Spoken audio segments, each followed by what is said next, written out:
नमस्कार, आप देख रहे हैं बतकही चौक और मैं हूं आपके साथ गरिमा। दोस्तों, आज हम उस मुद्दे पर बात करेंगे जिसने देश की शिक्षा व्यवस्था, सामाजिक संतुलन और राजनीति तीनों को एक साथ चर्चा के केंद्र में ला करके खड़ा कर दिया। जी हाँ दोस्तों, हम बात कर रहे हैं यूजीसी रेगुलेशन 2026 की, जिस पर देश भर में बहस जारी है।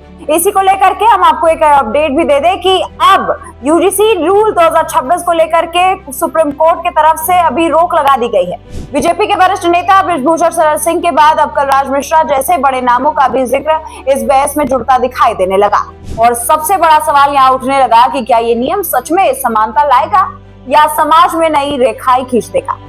सबसे पहले मूल बात समझ लीजिए, आखिर में यूजीसी क्या है। यूजीसी दोस्तों यूनिवर्सिटी ग्रांट कमीशन, जिसका मतलब है विश्वविद्यालय अनुदान आयोग। ये भारत की उच्च शिक्षा व्यवस्था का केंद्रीय नियामक ढांचा है। कौन सी यूनिवर्सिटी मान्यता पाएगी, कौन सा कोर्स वैध होगा, किस कॉलेज को फंड मिलेगा, शिक्षकों की योग्यता क्या होगी, रिसर्च के मानक क्या होंगे, ये सब कुछ यूजीसी तय करता है। यानी अगर यूजीसी का नियम बदलता है तो उसका असर सीधे देश के करोड़ों छात्रों पर पड़ सकता है। यूजीसी की शुरुआत 1953 में हुई और 1956 में संसद ने यूजीसी एक्ट को पास करके इसे कानूनी शक्ति दे दी।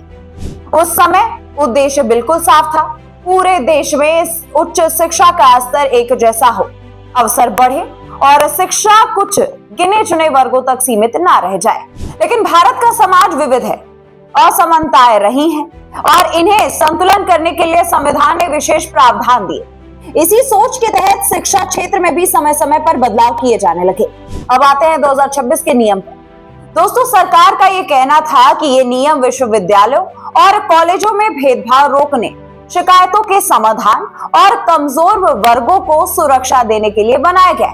लेकिन विरोध करने वाले, जिनमें बृजभूषण शरण सिंह जैसे नेता शामिल है, जैसे स्वर्ण समाज के लोग भी इसमें शामिल थे, उनका ये राय था, उनका ये कहना था कि कुछ घटनाओं के आधार पर ऐसा ढांचा बनाया जाएगा जो कैंपस के माहौल को शक और शिकायत के माहौल में बदल सके। दोस्तों, पूरे स्वर्ण समाज का यही डर था कि क्या पता कब और कैसे उनकी बेटियां या उनके बेटे भी किस गलत आरोप में फंस जाए। इसी के बाद बृजभूषण शरण सिंह ने साफ कहा कि अपराध करने वालों को दंड मिलना ही चाहिए, इसमें कोई दो राय नहीं। लेकिन कानून ऐसा ना हो जो पूरे समाज को अलग अलग खांचों में बांट कर रखते। उनका ये कहना था कि भारत की परंपरा में अलग अलग जातियों और समुदायों के लोग यहाँ रहते हैं और साथ रहते हैं, और ये सामाजिक समरसता कानून के डर से नहीं है बल्कि सांस्कृतिक मूल्यों से सामने आई है। यहीं से दोस्तों जो असली बहस था वो शुरू हो गया था। एक पक्ष ये कह रहा था कि अगर कानून सख्त नहीं होगा तो भेदभाव के मामले दबा दिए जाएंगे। दूसरा पक्ष ये कह रहा था कि अगर हर विवाद को जातीय चश्मे से देखने जाएगा तो छात्रों के बीच स्वाभाविक रिश्तों में भी डर पैदा होने लगेगा। अब यहाँ एक महत्वपूर्ण बिंदु उभरने लगता है जिसे आज कई लोग उठा रहे हैं, और वही बात आप भी रख रहे हैं कि देश का हर छात्र, चाहे वो SC ST का हो या OBC का हो या फिर जनरल कैटेगरी का, सबका भविष्य शिक्षा से जुड़ा हुआ है। भेदभाव किसी के साथ भी गलत है। अगर किसी दलित छात्र के साथ होता है तो भी अन्याय होगा, और अगर वो किसी एक सामान्य वर्ग के छात्र या छात्रा के साथ भी होता है तो भी वो गलत ही माना जाएगा। यही कारण है कि संशोधन शब्द सामने आने लगा है। विरोध करने वाले यही नहीं कह रहे थे दोस्तों, उनका ये भी कहना था कि नियम की जरूरत नहीं है, बल्कि कह रहे हैं कि इसे संतुलित किया जाना चाहिए। शिकायत तंत्र हो लेकिन जांच निष्पक्ष हो, सुरक्षा हो लेकिन डर का माहौल ना हो, समानता भी हो लेकिन समाज को स्थायी तौर पर विभाजित करने वाली भाषा बिल्कुल नहीं।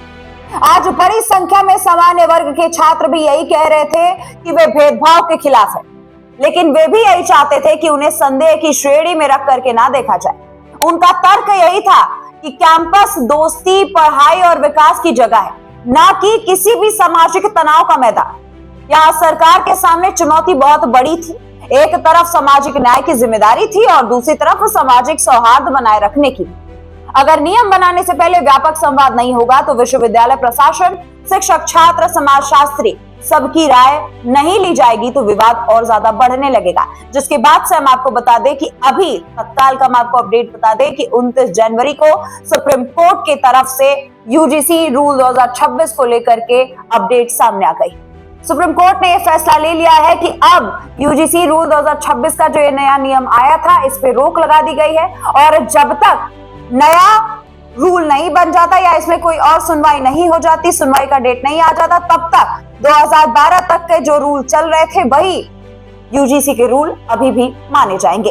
जिसके बाद ये कहना गलत नहीं होगा कि ये जो जीत है वो बहुत बड़ी स्वर्ण समाज के लोगों की भी है, क्योंकि हमने देखा था कि कई दिनों से जब से ये यूजीसी का रूल जो है वो लागू हुआ था, उसके बाद से तमाम जगहों पर, हम अगर बात कर ले लखनऊ यूनिवर्सिटी की या फिर हम देवरिया की, तमाम जगहों पर प्रदर्शन हो रहे थे, धरना प्रदर्शन दिए जा रहे थे, जिसके बाद से बृजभूषण शरण सिंह भी सामने आए। कल रात में हमने देखा 28 तारीख को कलराज मिश्रा जी ने भी इस मामले पर आपत्ति जताई थी, जिसके बाद से आखिरकार सुप्रीम कोर्ट ने वो फैसला सुना ही दिया जिसका स्वर्ण समाज को काफी समय से इंतजार था। उनकी जो मांग थी, अब इसको लेकर के सुप्रीम कोर्ट क्या राय लाती है, इसका हमें भी इंतजार रहेगा और कोई भी अगर अपडेट आती है तो हम आप तक जरूर पहुंचाएंगे। नमस्कार। This video is sponsored by Ram Ram Group of Companies, co-sponsored by Nature House and Bhaiya Ji Silver Coated Ilachi.